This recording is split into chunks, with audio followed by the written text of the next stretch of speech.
ओम श्री परमात्मने नमः। अथ तृतीयोऽध्यायः कर्मयोगः। अर्जुन उवाच जायसी चेत् कर्मणस्ते मता बुद्धिर्जनार्दन तत्किं कर्मणि घोरे मां नियोजयसि केशव। व्यामिश्रेणेव वाक्येन बुद्धिं मोहयसीव मे तदेकौ वद निश्चित्य येन श्रेयोऽहमाप्नुयाम्। श्रीभगवानुवाच लोकेऽस्मिन् द्विविधा निष्ठा पुरा प्रोक्ता मया नघ ज्ञानयोगेन साङ्ख्यानां कर्मयोगेन योगिनाम् न कर्मणामनारम्भात् नैष्कर्म्यं पुरुषोऽश्नुते न च सन्न्यसनादेव सिद्धिं समधिगच्छति न हि कश्चित् क्षणमपि जातु तिष्ठत्य कर्मकृत् कार्यते ह्यवशः कर्म सर्वप्रकृतिजैर्गुणैः कर्मेन्द्रियाणि संयम्य य आस्ते मनसा स्मरन् इन्द्रियार्थान् विमूढात्मा मिथ्याचारः स उच्यते। यस्त्विन्द्रियाणि मनसा नियम्यारभतेऽर्जुन कर्मेन्द्रियैः कर्मयोगम् असक्तः स विशिष्यते। नियतं कुरु कर्म त्वं कर्मज्जायो ह्यकर्मणः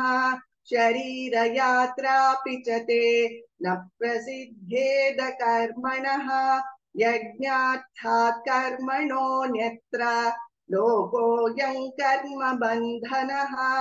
तदर्थं कर्म कौन्तेय मुक्तसङ्गः समाचर सह यज्ञा प्रजा सृष्ट्वा पुरोवाच प्रजापतिः अनेन प्रसविष्यध्वम् एषवोऽस्त्विष्टकामधुक् देवान् भावयतानेन ते देवा भावयन्तु वः परस्परं भावयन्तः श्रेयः परमवाप्स्यथा इष्टान् भोगान् हि वो देवाः दास्यन्ते यज्ञभाविताः तैर्दत्तानप्रदायैभ्यः यो भुङ्क्ते स्तेन एव सः यज्ञशिष्टाशिनः सन्तः मुच्यन्ते सर्वकिल्बिषैः भुञ्जते ते त्वघं पापाः ये पचन्त्यात्मकारणात् अन्नाद् भवन्ति भूतानि पर्जन्यादन्न सम्भवः यज्ञाद् भवति पर्जन्यः यज्ञः कर्म समुद्भवः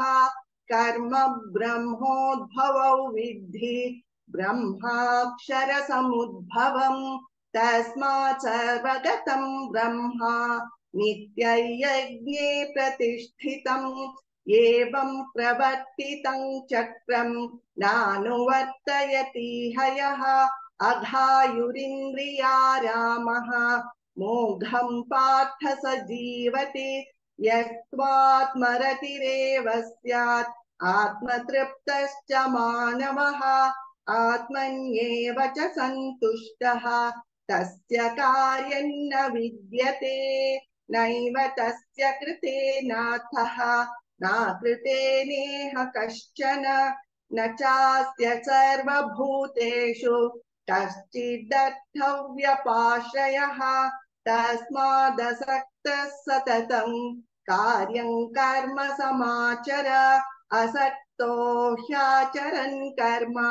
परमाप्नोति पूरुषः कर्मणैव हि संसिद्धिम् आस्थिता जनकादयः लोकसङ्ग्रहमेवापि सम्पश्यन् कर्तुमर्हसि यद्यदाचरति श्रेष्ठः तत्तदेवेतरो जनः स यत्प्रमाणं कुरुते लोकस्तदनुवर्तते न मे पार्थास्ति कर्तव्यं त्रिषु लोकेषु किञ्चन नानवाप्तमवाप्तव्यं वर्त एव च कर्मणि यदि ह्यहं न वर्तेयं जातु कर्मण्यतन्द्रितः मम वर्त्मानुवर्तन्ते मनुष्याः पार्थ सर्वशः उत्सीदेयुरिमे लोकाः न कुर्यां कर्म चेदहं शङ्करस्य च कर्ता स्याम् उपहन्यामि मिमाः प्रजाः सक्ताः कर्मण विद्वांसः यथा कुर्वन्ति भारत कुर्याद् विद्वांस्तथा सक्तः चिकीर्षुर्लोकसङ्ग्रहं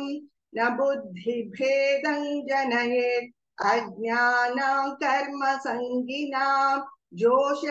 जोषयेत् सर्वकर्माणि विद्वान् युक्तः समाचरन् प्रकृतेः क्रियमाणानि गुणैः कर्माणि सर्वशः अहङ्कारविमूढात्मा कर्ताहमिति मन्यते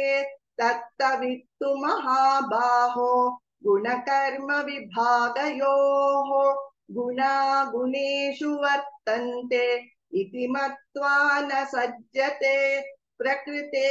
गुणसम्मूढाः सज्जते गुणकर्मसु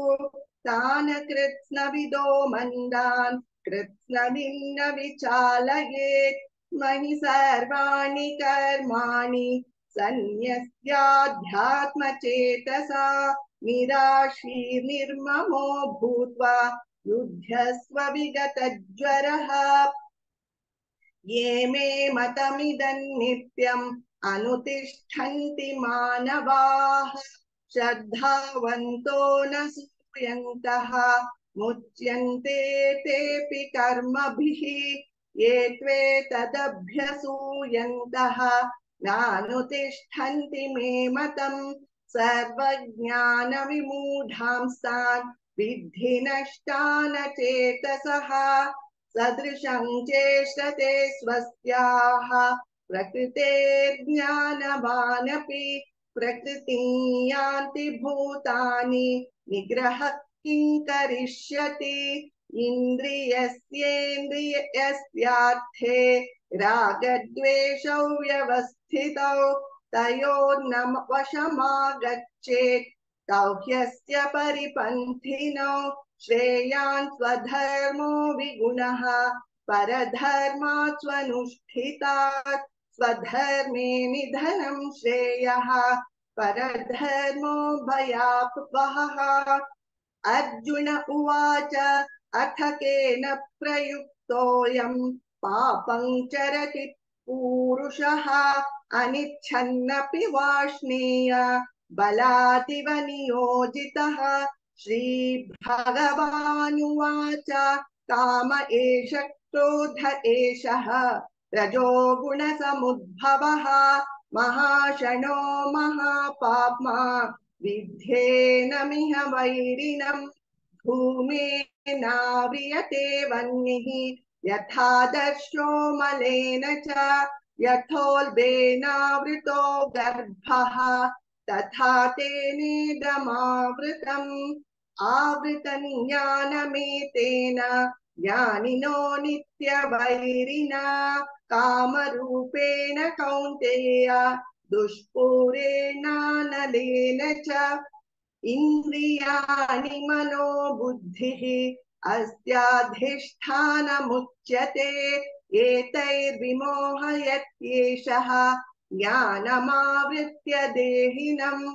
तस्मात्त्वमिन्द्रियाण्यादौ नियम्य भरतर्षभा पाप्मानं प्रजहिह्येनं ज्ञानविज्ञाननाशनम् इन्द्रियाणि परण्याहुः इन्द्रियेभ्यः परं मनः मनसस्तु परा बुद्धिः